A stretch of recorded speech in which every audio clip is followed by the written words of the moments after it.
Do you believe in ghosts, Scott? No. You don't? No. You really don't? No. So this is not very exciting for you, is it? They say Edinburgh is one of the most haunted cities in the world, a place where spirits silently watch from the shadows of its ancient winding closes. Which is exactly why, on our third and final day here, Scott and I decided it was time to meet the ghosts.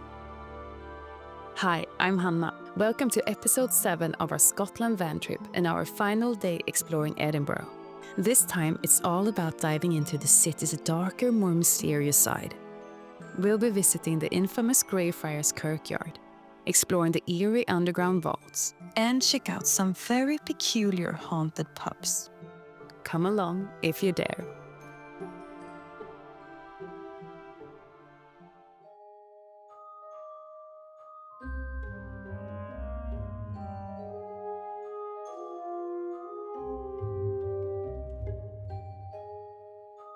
It was a perfectly gloomy day in Edinburgh, the sun tucked away behind dark clouds. Ideal weather for a ghost-themed exploration.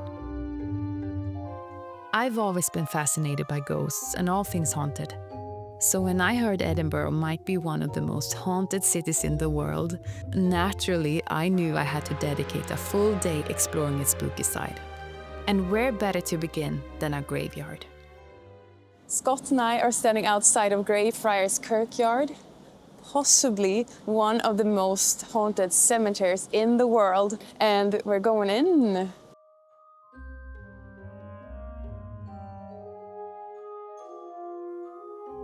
Greyfriars, over 400 years old, was originally the grounds of a Franciscan monastery. The monks were called Greyfriars because they wore grey robes, and that's exactly how the kirk, which is a Scots word for church, got its name. Then, after the monastery was dissolved, the churchyard was founded.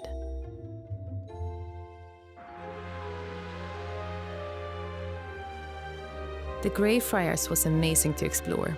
For sure the most graveyard-looking graveyard we'd ever seen, with weathered tombstones, creepy statues, eerie carvings of skeletons and baby faces everywhere. I'm sure it would be well spooky at night.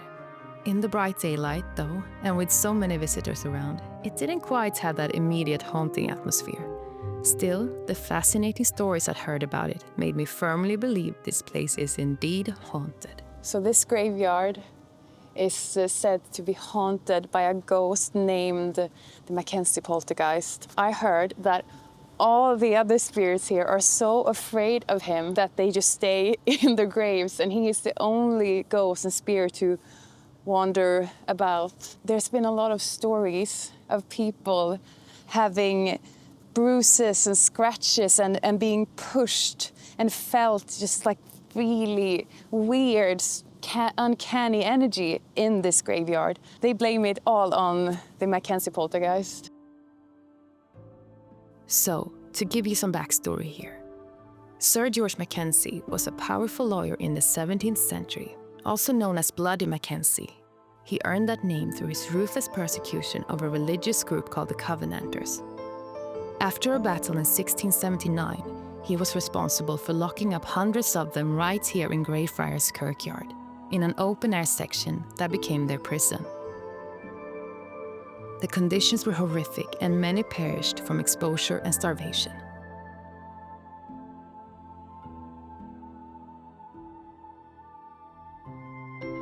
It's said that this very ground in Greyfriars became the final resting place for many of those Covenanters, buried close to where they suffered.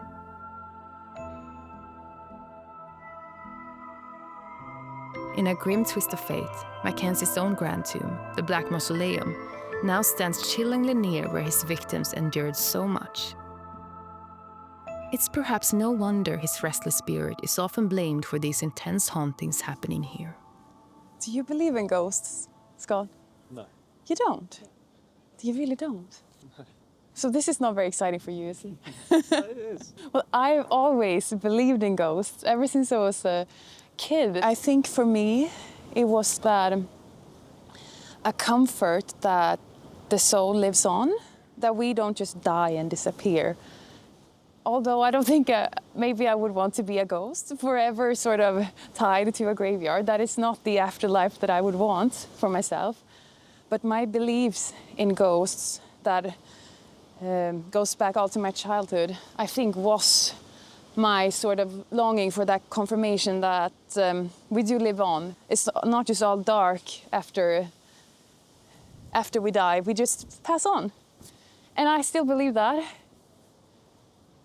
I do. And I do believe that some spirits, some souls get trapped in between, maybe between this life and the afterlife, whatever that is. That is probably, I think, what has happened to this Mackenzie guy. Maybe he deserved that fate of being forever trapped in a graveyard. I don't know. I think that might be his tomb. It's exactly that thought of souls perhaps lingering with unfinished business that makes exploring these haunted places so fascinating for me. But at the same time, that curiosity always comes with a really deep sense of respect, and a touch of sadness too, for any lost spirit that might still be trying to find its way. Yes, even Mackenzie. I truly believe all souls find their peace in the end and return to the afterlife or spiritual world, whatever that might mean. Still, when you're standing in a place so heavy with history and human emotion, like any graveyard, a quiet reverence just feels instinctively right, you know. So this is the infamous grave tomb of Sir George Mackenzie. Oh, got a bit of a funny tummy now. I don't know if it's because I just sat down and my jeans are squeezing into my stomach, or if it is the eerie presence of the ghost. It definitely has some strange vibe to it. Oh. Let's go. That's sort of a really icky feeling there. Look, there's another rose there. What if we would walk out and you'd find like a bruise on your shoulder, a scratch, or I guess you'd feel it in a moment if that happened, but... What have you been doing to me in the middle of the night? This has been exciting, but I'm ready to go to the next place. I feel like I want to shake this vibe off a little bit. The graveyard, the poltergeist, Mackenzie, I want to leave him back here. And please do not follow. And I want to go and have a coffee. And I really want to go back to the Elephant House. Yeah. Hoping no lingering spirits decided to join us, we figured a coffee break at the Elephant House was a good idea. If you missed our last Edinburgh episode, that's one of the famous spots on Victoria Street, where J.K. Rowling wrote some of Harry Potter. We enjoyed it so much the first time, we just had to go back.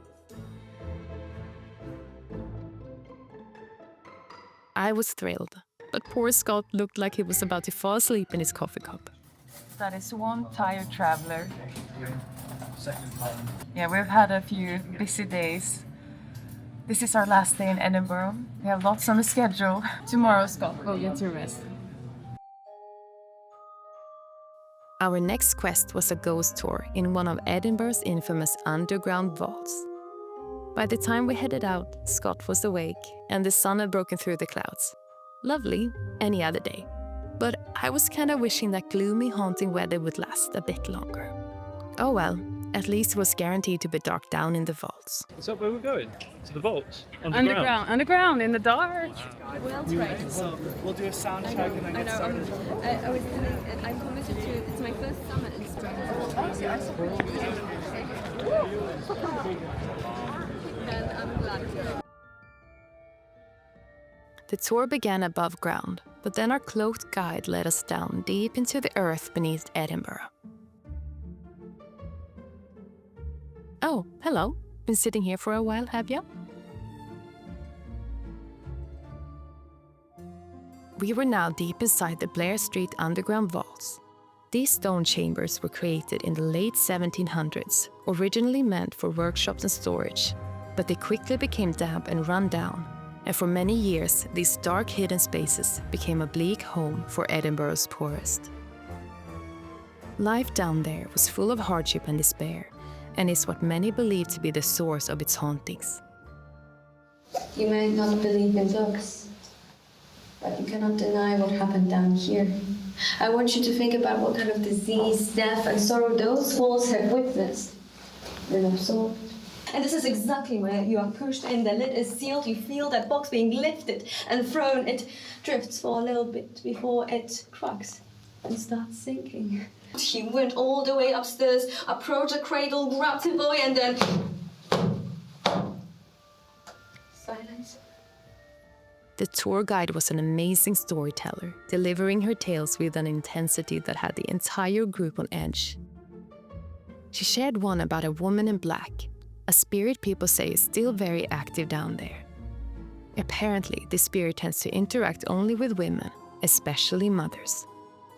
The story goes that the woman is in constant grief and always hidden by a black veil, a sorrow rooted in a traumatic childbirth experience from long ago. Such a heartbreaking story if it's true. All right, time to say farewell to the underground ghosts and head back up to street level. Now, if you're anything like me and love a good spooky story, you have to do a ghost tour in Edinburgh. We went with Mercat Tours and they were great. Highly recommend. So we're above the ground again, and I really enjoyed that. Yeah, it was Did great. you? Yeah. It was definitely creepy under there. I wouldn't have wanted to go there alone, but we were a huge bunch of people, so it felt quite safe. But definitely some eerie, creepy vibes going on there. Now, she recommended us a pub I actually had planned for us to go to. It's called the Banshee Labyrinth, and it is said to be Edinburgh's most haunted pub.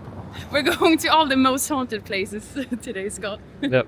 Yeah, you just have to roll with it. Yeah. It feels like Edinburgh's really kind of leaning into the whole ghost witchy thing. I don't know if it's since Harry Potter or if it's always had that, but every business seems to kind of be into ghosts and magic and really pushing that. So it's kind of become Edinburgh's theme in a way. Yeah. Which is great for you because this is like your vibe.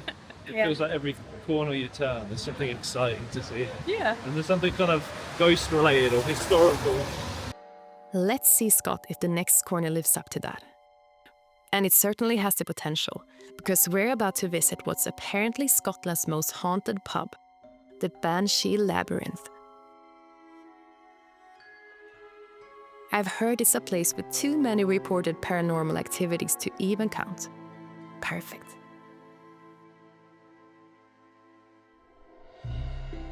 What causes the Banshee Labyrinth to be so haunted is perhaps that parts of it are actually built into the underground vaults, much like the ones we just explored.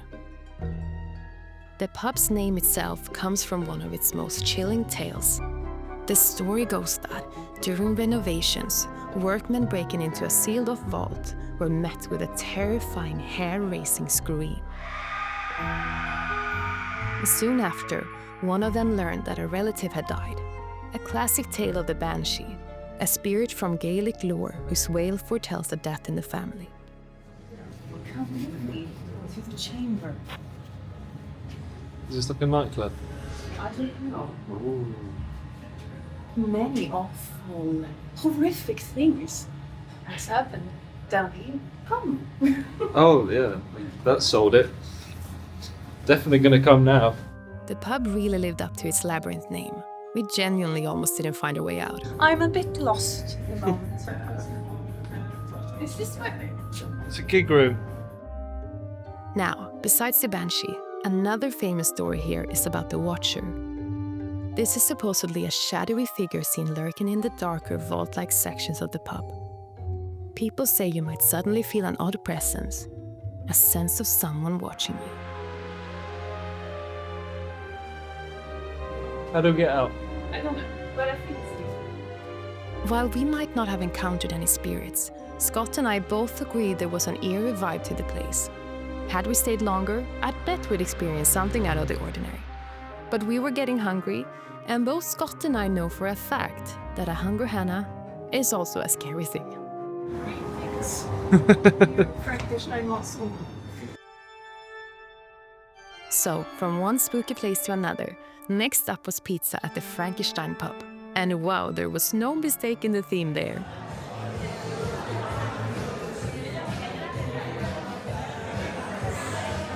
I guess we do Well, I have to get a great Scott, won't I? Yeah. Did you just say yeah without knowing what I'm talking about? Yep. Then, completely out of nowhere, with no warning, Frankenstein's monster himself descended from a platform in the ceiling.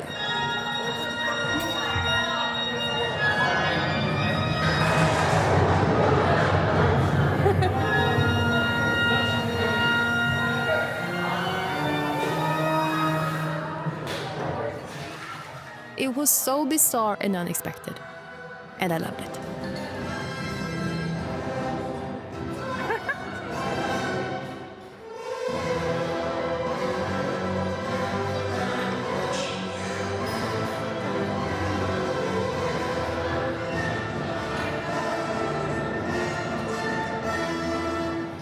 I bet the kids love that. The kids, I mean, not Hannah. the kids. By the kids, I mean Hannah. I don't know if it's visible, but there is a rainbow. There is a rainbow. I don't know if you can see it, but there is a rainbow. But there is a rainbow. Oh, you gotta love a good rainbow. Rainbow, rainbow, rainbow. Oh, a ghost bus. Can we join? No? Oh, no, never mind then. To end this night and our final day in Edinburgh, we went to the pub The Last Drop. How fitting.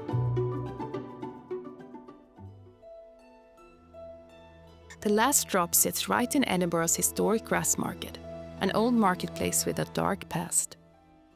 It was once a main site for public hangings, and it's said that the condemned prisoners were brought here to this pub for one final glass of whiskey, their last drop. This place is called The Last Drop because the men who was gonna be put to death outside on this galloway, they had their last drink here before they were executed out on the street. Yeah. So they... No surprise, perhaps, this pub is also said to be pretty haunted. How many times have I said that word now in this video? Haunted, haunted, haunted, haunted. Despite its rather macabre wall decorations and eerie history, the vibe inside The Last Drop was more wholesome than haunting, mostly thanks to some really charming live folk music. It was a nice contrast.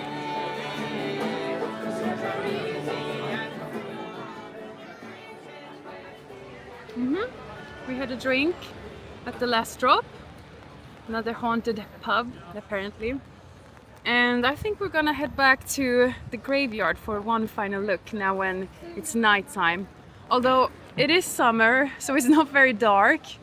But it's still night, so the ghosts come out at night. And then we're gonna go back to the van. I think we're both feeling very, very tired after 3 days here in Edinburgh. And it's raining. And it's windy. The best combination.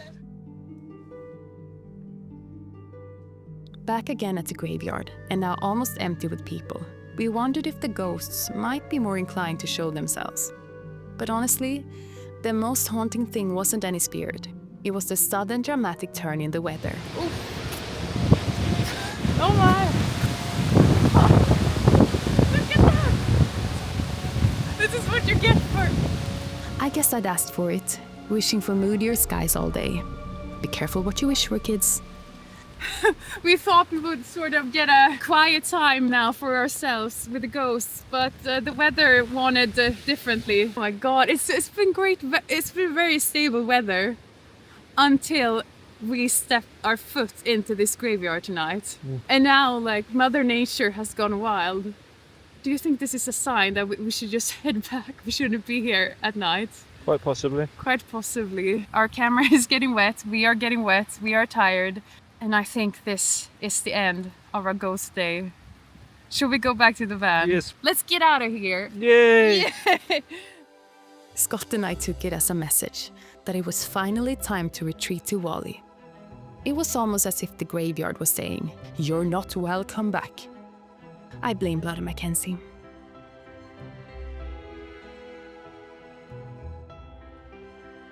And just like that, our third and final day in Edinburgh, a day that definitely indulged my fascination for all things haunted, due to a close, and no one was happier than Scott. Our time here has been amazing, but 3 long eventful days in a city can be a lot for anyone, can't it? But we both agreed there's something special about this place.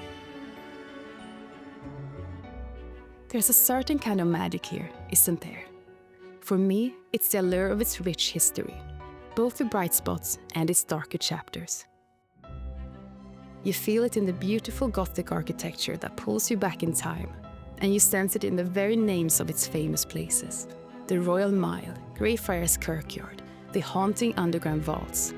Each one is steeped in mystery, with darker tales that send a shiver down your spine, making it almost impossible not to want to explore further.